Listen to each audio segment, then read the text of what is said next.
Hi, I'm Jenny McCafferty, and I'm here at Eagle Eye Golf Course with Stu Healey, the president of Handicomp. So, Stu Healey, Handicamp's been around for quite a while, and Handicomp figures into this tournament in that handicaps are really important. Can you talk a little bit about why handicaps are important? Well, certainly, yes, we are here at the Golf League Championship, and first kind of let me set the table with handicaps. Golf handicaps are very important in golf. One, we wouldn't be able to run an event, or the Golf Course Association wouldn't be able to run an event today without handicaps to make the event equalize it for the golfers. But essentially a handicap, if you think about it, it's basically an indication of a golfer's playing potential, how well they play or may play. It's a predictor of sorts. And so for a golfer, it's something that keeps them attached to the game. It's something that they can track over a period of time. There's all upsides to having a handicap. And for the golf club, the golf course itself, there's another great feature about handicaps is it keeps the golfer. Most golfers will basically identify with a course and say that's my home course, and it keeps them further attached to the course. And the course, certainly, the more golfers it has in a handicap system within itself, benefits greatly from other things such as statistical analysis and having just information on golfers that they wouldn't otherwise have. So there's no downside to handicapping. It's all upside, but there is a little bit bigger story to it, and maybe we'll delve into that a little bit. Okay, one of the questions I have about handicapping is you mentioned being attached to a golf course, but one of the cool things about golf is that golfers play here, there, and everywhere. So how do you take your handicap with you when you play some other course? Historically, there's the USGA handicap system, and back in the 1980s, they had this what they called portability problem that they solved with the slope handicap. With slope handicaps, where they rated courses for difficulty, and then a handicap was changed to what's called an index, which is portable, and then will be adjusted to a set of tees based on the difficulty of the course. We at Handicomp, through the league play over the last 15 years, league play is not conducive to the USGA handicap system because the USGA handicap system requires that all scores played are posted, that sort of thing. Most every league, they don't want scores counted, that are shot outside of league play, so it disqualifies them. So, interestingly, more than 95% of the leagues that we serve don't use the USGA handicap system. So we had to solve that problem as well. So we developed what we call a recreational golf handicap system that uses yardage and par and a couple other little things, no slope, no course rating. And so instead of an index, we generate what we call a base handicap. And that base handicap kind of parallels or mirrors a bit what the USGA does, but doesn't use any parts of it. So when golfers come to this event, league players, we use their recreational handicap. And so if a golfer or a team comes from a course that's difficult, their handicaps are going to be adjusted accordingly. And if a team comes from an easy course, they'll be adjusted as well, so that when they're here, it's equitable. And works quite well. So essentially what it says is there's room for more than one handicap system, and that's really what we're talking about a little bit. So meanwhile, the United States Golf Association, typically known as the USGA, and the Michigan local organization, the GAM, Golf Association of Michigan, they've come up with a new system that's going to start in a couple of years, and that's kind of upending things a bit. Yeah, historically, a golf club, like here at Eagle Eye, could on their own, whether it be by paper and pencil or by calculator or using a technology company like ours with software or however they wanted, could compute handicaps and then issue them to their golfers as official USGA handicaps, which allowed a course to say we're going to do it on our own, or maybe we do it through the association, like here in Michigan, the Golf Association of Michigan, that sort of thing. Well, the USGA with other state country associations of sorts, are creating in 2020 what's called the World Golf Handicap system, and they're going to make some changes. Well, one of the changes that they're doing is they're saying any Type 1 club, which is a physical club like this course that offers handicapping, must go through their Allied Golf Association, which here in Michigan is the Golf Association of Michigan. Well, what that does is that takes choice away from the golf clubs who maybe otherwise couldn't afford it, that sort of thing.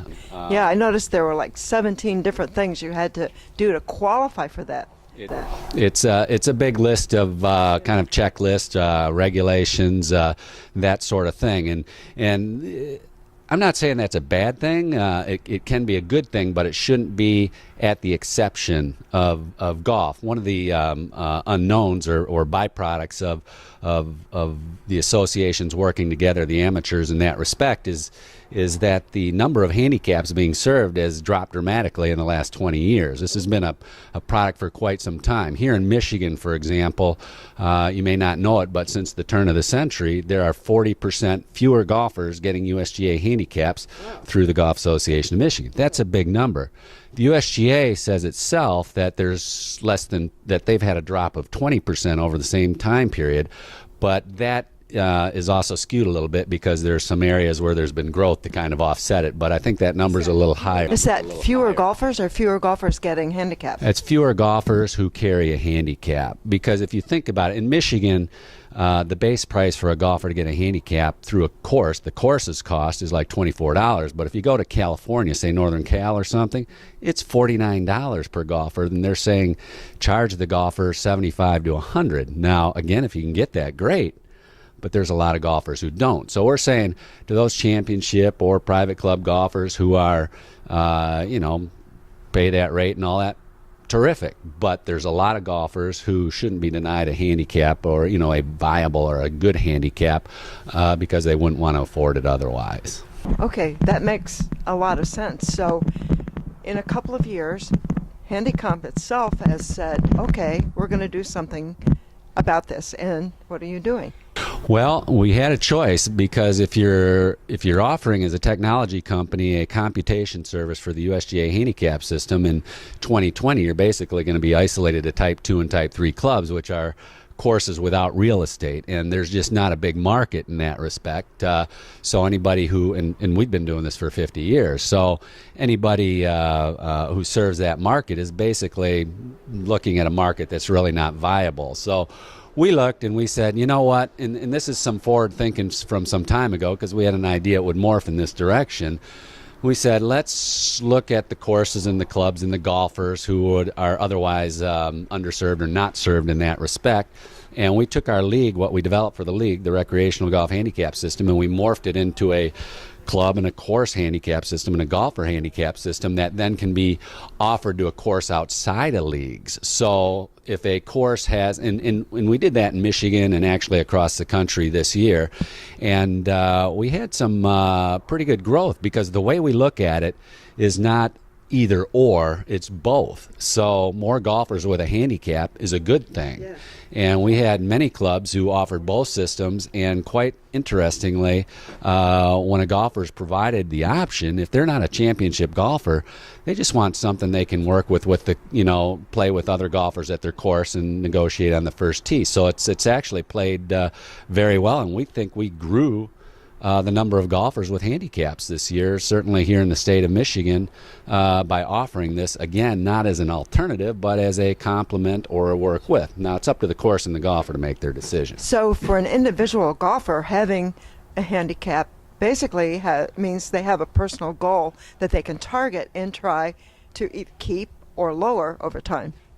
Oh yeah, there's all again goes back to the benefit of a handicap for a golfer. Anything where we're all statistically, whether we know it or not, oriented and like to know things about ourselves, and a handicap is a great indication. And so in that respect, like I think I said earlier, there's no downside to it. And if it's affordable, and a golfer, with the recreational system, we look at it, we say, Yeah, we recognize clubs and courses and groups and all that, but what we don't want to do is alienate just that golfer who's got 2 or 3 people they play with all the time. Well, they can do it on their own. More power to them. So they can sign up on their own or their small little group, and again, more golfers with a handicap, great. So, if you think about it, all these league golfers out here that are playing in this event today, I'm going to guess that 95% of them plus do not have a USGA handicap, Okay. but they are perfectly happy engaging the recreational handicap system. So Handicomp is very technology oriented. You have software for handicaps, for tournaments, for leagues. Can you talk a little bit about the software, especially for handicaps? We have offered software for handicap computation since really the late 1970s, if you can believe that, and it's morphed quite a bit. Today, it went from my parents started the business in '68, so that's saying how far we go back. That's 50 years ago, which is a great thing. But we started with paper data processing, paper posting service, then we went to software on computers, and then that morphed into some initial internet stuff, some hybrid stuff. Then it went straight to the internet, and now it's going from the internet to mobile. So these days we don't have people engaging, posting so much on the website as we had maybe 5 and 10 years ago. They're all doing it on their mobile device, and which really makes it nice to be able to post a score, get your recreational handicap, you're good to go, see what your playing partner's handicaps are, get your game going and have fun. So that's the gist. The whole idea of a mobile app just changes everything, doesn't it? It does. Flexibility, and we surveyed our golfers before and asked the question, how many of you have smartphones? And use the apps. And 10 years ago, not so much, but it's tough to find anybody who doesn't anymore. My parents, who are 86 and 84, have smartphones, and God help them. But, they try, and it's just the way it is. So, if you can get application and get that touch on the phone, it's with them 24/7. So it's kind of cool. So mobile apps are really the latest and greatest thing, but what's next? What are you looking at for the future? Well, it really comes down I think there's going to be a little bit of I'm not going to say a pause in technology, but I'm going to put that to the side and see how the politic plays a little bit in golf handicapping, because it is a sensitive subject. A lot of revenues are generated for golf associations and the like, and they're nervous about that as well, because technology puts a lot of that at risk, because they have to be involved there, and it's a lot easier to get resource from a corralled group of people rather than it is from a desperate group of people who are out and about, doing their own thing. So they're struggling with that, but that's their issue, and we're certainly looking ourselves to say, let's look at this bigger, broader picture of golf and see how we can serve more people and get something quite fundamental and basic into their hands. You mentioned that Handicomp is doing things beyond Michigan. Can you talk a little bit about your geographic reach? Well, we've always been national and international, but a politician from a long time ago said all politics are local, so it's a little different conversation in different parts of the country and that sort of thing. So you have your hot spots and that sort of thing where you're doing very well, and other places where there's barriers to entry or there's high walls to climb and that sort of thing. With our other applications, the Golf Tournament Network is one that we get a lot of international use on as well, because it's easy just to run a tournament in South Africa or England or wherever. But handicapping is more of a season-long kind of thing, as well as leagues. And leagues are more of an American, actually an Upper Midwest kind of thing. So we're into, that's kind of the service area on that side of things. But golf is universal across the world, and I think that's one of the reasons the USGA and other associations are looking at trying to build one world golf handicap system, kind of thing as well, because but we'll see how it goes. Our handicaps for individuals is picking up all over the world, and it's quite fascinating. So we like to see how it's going, and again, all these different applications have different, they're different kinds of customer services, but they all come down to one thing, and that's club and golfer service, and it's what we aim. It's amazing to think about having to kind of understand the differences between golf associations in 50 states, and then you add the country associations on top of that. That's a lot of outfits to keep up with. It is, and the advantage I have, obviously, is being witness to this most all of my life. So I have history and the knowledge that comes with that and stuff. But for anybody who just comes into the subject matter, it's like, wow, I didn't know this. I didn't know this. I didn't know there were these rules, regulations, and all this kind of stuff, and these mountains to climb to do certain things and the like. But we know what we're doing. We know this industry, so we're really, pleased to take on this next chapter and let the championship and the private club side do what they want through the associations. And there's plenty of golf, elsewhere and everywhere. Well, you yourself have a technology background, and it sounds like there might be a couple of attorneys looking around Handicomp. Would that be true? Oh. Yeah, that's not our game anymore. We've been down that road and stuff. And the thing is, there's plenty of others who have are interested in that aspect of it, and will chase that tail a little bit. We're happy to witness how that plays out in the market with the other vendors and that sort of thing. And I think we'll just kind of sit over on the side and follow from that respect. Well, you've been a successful company for 50 years, so it's pretty exciting to see what you're going to be doing next.